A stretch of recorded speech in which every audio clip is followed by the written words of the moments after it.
Hello everyone, and welcome back. I hope you enjoyed the photographs I took of Wootton Bassett Station, which was in the Wootton Bassett Museum. Looks absolutely fabulous, doesn't it? It really does, and I hope to be able to represent something very similar on this layout.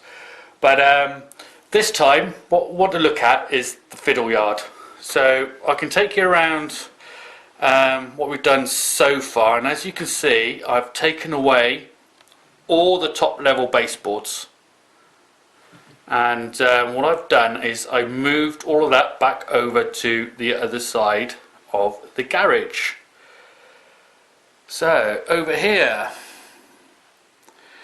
this is obviously where Wootton Bassett Junction is going to be, but I've had to move everything over here out the way so I can start on the fiddle yard.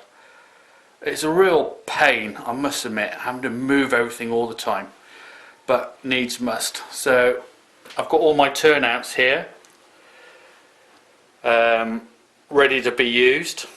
Though most of those boxes are empty now because they're actually out the boxes, but as you can see, still got some turnouts in these boxes here, and all three of these packs here are full of Code 75 track, ready to be used. So what we're going to do with the fiddle yard section, I'm going to concentrate on this side first, primarily because there's not much I can do over there at the moment, not whilst it's all got all my bits and pieces on the top, including garden furniture cushions. Not sure what I can do with those, but Debbie insists I keep them down here. But anyway,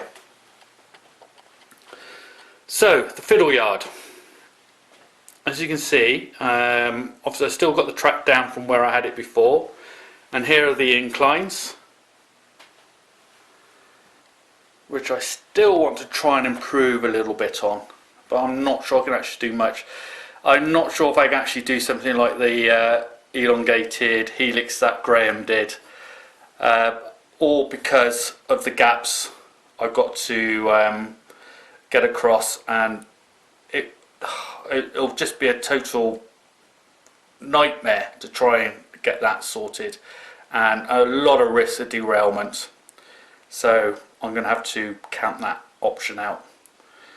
But yes, I can do obviously the sections down here, all of this, I can get that in. I've got enough track to do that. I'm not sure about the turnouts at the moment. But before I can actually get into this, I've got to work out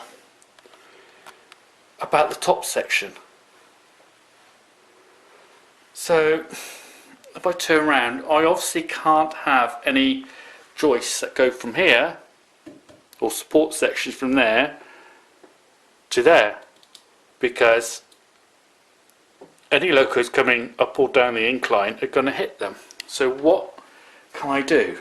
Well, I've come up with an idea, and what I'll do is I'll just put that idea into place, and you'll be able to see what I'm thinking about doing. Okay, so hang on in there.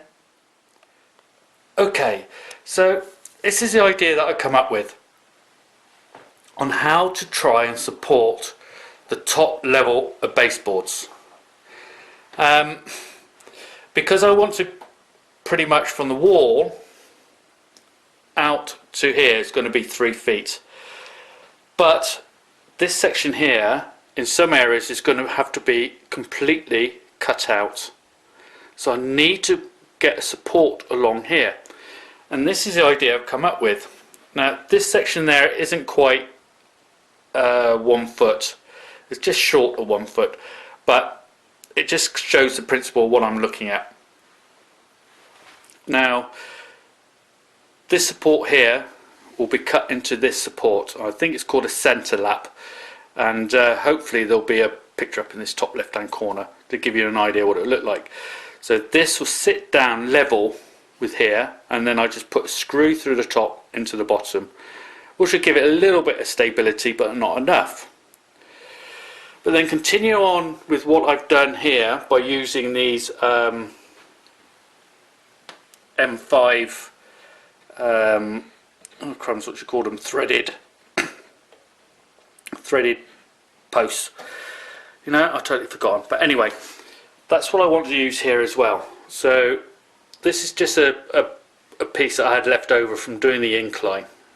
But what I have, that will come right up through the top, and I'll countersink a nut into the top. And this will go through the baseboard underneath, again with some washers and another nut, so I can play about and adjust this up and down to make sure it is the correct height. But that will be enough to make this a solid structure. And then from here, from this support all the way through to this support, I'll have another piece the same size or same thickness as this to go across, and the same again from the front here all the way to here. And that should give me the support that I need for the top level baseboards. And what I'll have to do, I'll have to get, actually I'm going to have to buy some more of this and fit it and put it in place where I need it, which will be at the side of these upright supports, and I'll do that all the way down here for every single one. And then once I've got that into place and I know where the M5 threaded rods are going to go, I can then start laying the track. I think it's important to get that section, this part of the structure done first, so that I can thread the track either side. And once this is all in place and I'm happy with it and I know it's going to support everything how I want it supported, then the track can go in, the turnouts can go in, the inclines can be built up, and the track laid on the inclines, and honky dory, it should be a job well done. So yeah, it's still all a case of planning ahead, just making sure that the little details like this are accurate and not going to cause any issues in the future. One last thing I want is any warping or anything like that, and I just think that by using these threaded supports, that I can constantly adjust it. If anything should happen, I can use the threaded supports to adjust the top level baseboard should any warpage happen. Hopefully it won't, but it's just like a little bit of safety for the future. So yeah, that's basically it. Just a short little update on the incline and how I propose getting around some of the little niggly bits and pieces that are going to cause me a headache in the future. Alright, so thank you very much, and the next update, maybe I will actually have some track laid down, or a little bit more though than what I already have. Alright, so thank you for joining me, and catch you again soon. Bye bye.